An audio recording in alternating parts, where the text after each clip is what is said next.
What up? It's your boy AJ here at Daily Sports Talk. You know what it is. It's a Thursday, feeling great. Great night of basketball. Let's hop right into it. We'll start the night off. And I want to start the night off there. I guess I had to. The game of the night was the first game of the night. Wow. Double overtime. Cavs Nets 147 to 135. Good lord, that's a lot of points. Sexton had 42, 5 and 5. Player of the day. I gave it away. But I mean, it's kind of obvious. Oh my god, he just went bonkers last night. This is a great game. All right, let's dive into it. The two-man game with any three, Kyrie, James, KD, and DeAndre Jordan as their pick and roll guy. I really like it because all three of them know how to pass. And all three of them, they're threats enough where, they'll get the double team look and they can leave it up for Jordan. You saw with Capella, people thought he was one of the best centers, but James Harden with that little drive and leave it up there for the dunk, and he's been doing that well. So I like that two-man game they got. Early on, the Nets were kind of looking like who was supposed to take the ball, what we doing. It looked a little not fluid. It looked a little forced. A lot of people, those three were just kind of, I don't know. It didn't look good to start with. Their defense is, as a lot of people expected, not where it needs to be. The Cavs played good defense the whole game, and to begin, the Nets just couldn't get a stop, and the Cavs were putting it on them. They weren't the best defensive team already. They were like 15th ranked without Kyrie. Now he's on. Now they're even smaller. He doesn't even play defense really. So their defensive side is gonna need help. They're gonna need to lock in and do it by team, because they don't really have a lot of great one-on-one defenders. I mean, KD, yeah, but besides him, they really don't have a lot of defenders. They got rid of a lot. They got rid of Jared Allen, and he was out for revenge last night. He had his debut game, a big game for him for the Cavs. So it didn't help that they already were going up against Drummond, who leads the league in rebounds. He's a monster. He gets like 20 and 20 every game, it seems like. And then you add Jared Allen, too, with him. It's just like, the whole game you had to deal with somebody down there who was huge and blocking shots and grabbing rebounds. It's definitely hard for them to get a rhythm with those three. There's a lot of taking turns and watch him do this. But I think if they get the chemistry down where they can move without the ball, you're going to see, it's taking turns, but it's not like throw it and then watch him. It's more throws, let him work while everybody else is moving around, and he might find you for a quick shot. He might find you for a backdoor layup or something like that. So I think they just need to get into that type of offense, and then they'll really be unstoppable. But they looked to Harden for the first go-ahead shot late in the fourth quarter.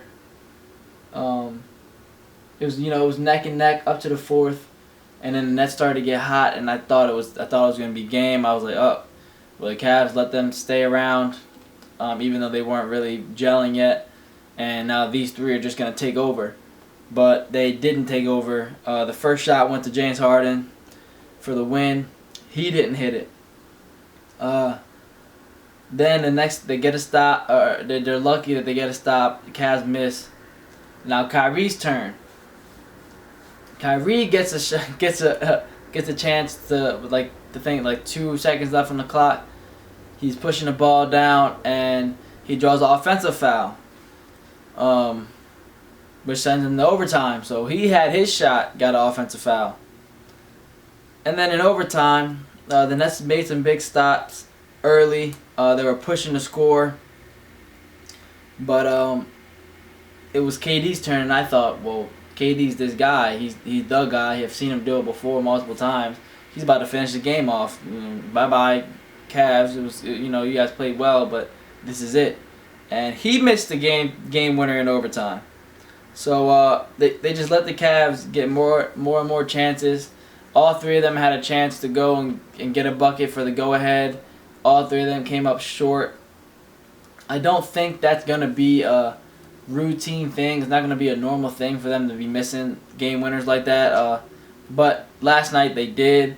And then, in the second overtime, Kyle Sexton had enough of the talk, enough of the try. He just had enough of the Nets. And he went bonkers. He could not miss.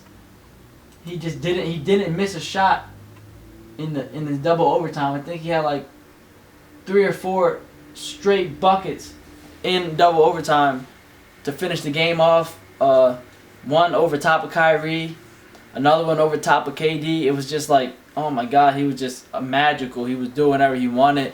He just took the game over. He was amazing. And to be honest, throughout the game, he was coming up big. He was making big shots. He was attacking. He was aggressive. He's aggressive on both sides of the floor. He had to chase down on KD. So Colin was a dog last night, and wow,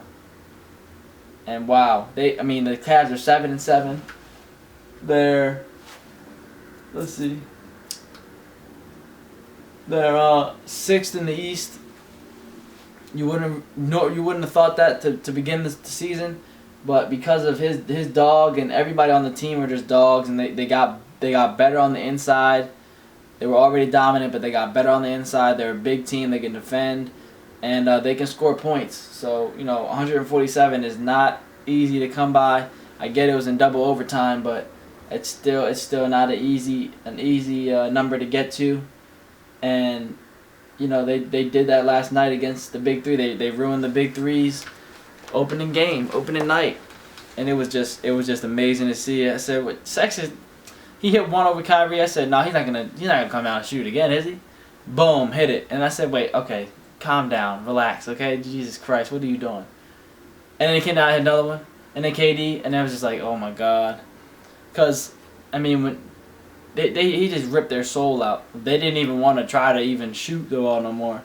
I think maybe Harden or Kyrie put a shot up. It was like an air ball, and I said, "Yeah, it's a wrap. Just give him his night." So the Cavs won that 147-135. Sexton had 42, 5 and 5. It was just what a game from Colin Sexton. Let's move on to the next game. Was the Mavs and the Pacers. Now I thought this would be a pretty good game. The Pacers can play defense. They can score. They gel well. They're a team,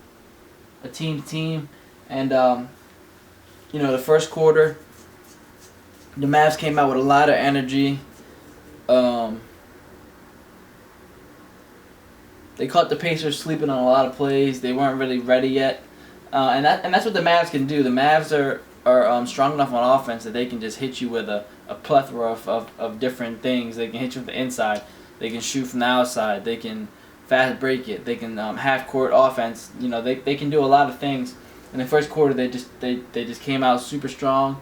The second quarter, they had a good quarter, but it was kind of reversed. It was 37-28 Mavs over Pacers in the first, and then 35-28 in the second quarter for the Mavs. So it was a back and forth game, pretty even third quarter, and then in the fourth, Porzingis was just couldn't be stopped.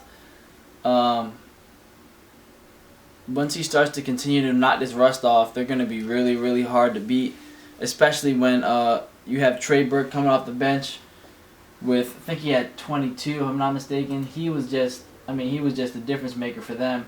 Yeah, he had 22 last night. He was hitting big shots when they mattered, and that's what they're going to need from Trey Burke. Especially deep, going deep into the playoffs, they're gonna need that help. Besides Doncic and Kristaps, so he's a really, really good piece. And then Jalen Brunson also was big last night. They both were just taking the game over single handedly. Every time I looked up, it was one of those two making a play or scoring a basket. So they were really big last night. They were all over the floor. They did it through all 4 quarters. The Pacers, they just play really well together. I do really like their team. Um, but it does hurt them. Yes, Sabonis is a great player. He's a double-double machine. He had 25, 10, and 4 last night. And he's good enough to be their best guy and take them into the playoffs. But they're definitely missing that third guy because they don't have him and Brogdon aren't a big two. Like they're a good two, but they're not a big two. So they need that third piece, and I'm not sure who it's gonna be. Their team is deep. The Holiday brothers, they have a lot of depth on their team, and they can score with you. They can defend. They need that third scoring option as well, though.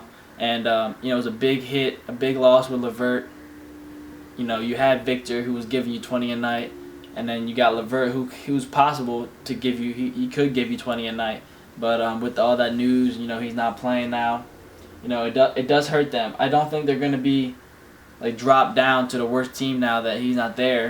Like I said, their team is still a solid team, but that was a big loss for them. So, all in all, they do need to shoot. The Mavs do need to shoot better from three. They're 29%. Luka's never been a great percentage guy from three. He takes a lot, but he's never been like a 40%, 50% shooter from three. They have guys that can hit threes. Hardaway finally was playing like what he should. He had 10 points in the fourth to put the game away, and the Mavs game was big all game. They were big all game, so it was a solid win against a solid team.